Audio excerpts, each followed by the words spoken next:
The EU's energy plans have been cast into doubt after the UK's Business and Energy Secretary Kwasi Kwarteng claimed heat pumps were not much worse than boilers.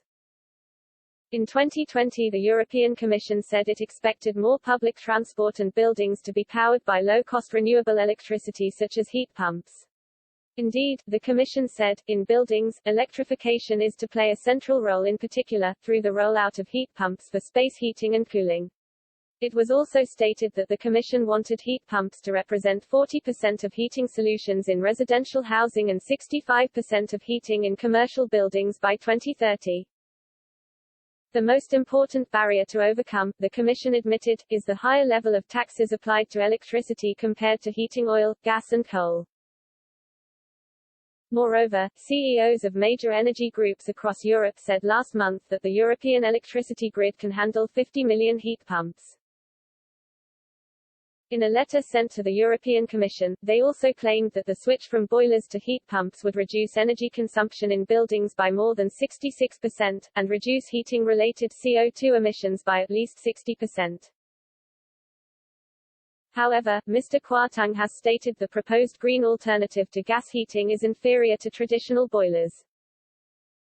He told The Telegraph that while gas boilers have been refined over many years, heat pumps are still in their infancy. He added, "I don't think heat pumps are much worse than boilers. All I am saying is that they could be improved if there was more investment." Mr. Kwarteng is the cabinet minister charged with delivering the Tories' commitment to reducing net greenhouse gas emissions to zero by 2050.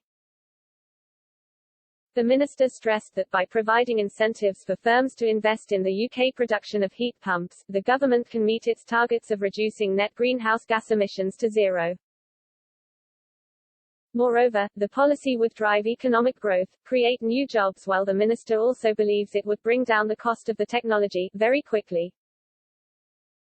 However, Mr. Kwarteng also admitted he still has a gas boiler, though he is planning to buy a heat pump.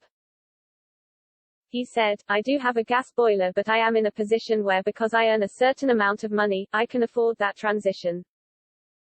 But I would be very reluctant to impose things on people who can't afford to make the transition. We've got to make that work for people." Prime Minister Boris Johnson has said he wants 600,000 heat pumps replacing gas boilers every year by 2028. He has however acknowledged that the technology is currently unaffordable for many people at about 10 grand a pop. Mr. Kwarteng insisted that higher taxes were not inevitable to fund the shift to green technologies. He said, "We've got to incentivize economic activity. You don't incentivize economic activity, you don't incentivize investment, you don't incentivize work, by increasing taxes." Last month, a UN scientific report stressed that human activity is changing the climate in unprecedented and irreversible ways. The report, which was released less than 3 months before a climate summit in Glasgow known as COP26, was described by UN Chief Antonio Guterres as a code red for humanity.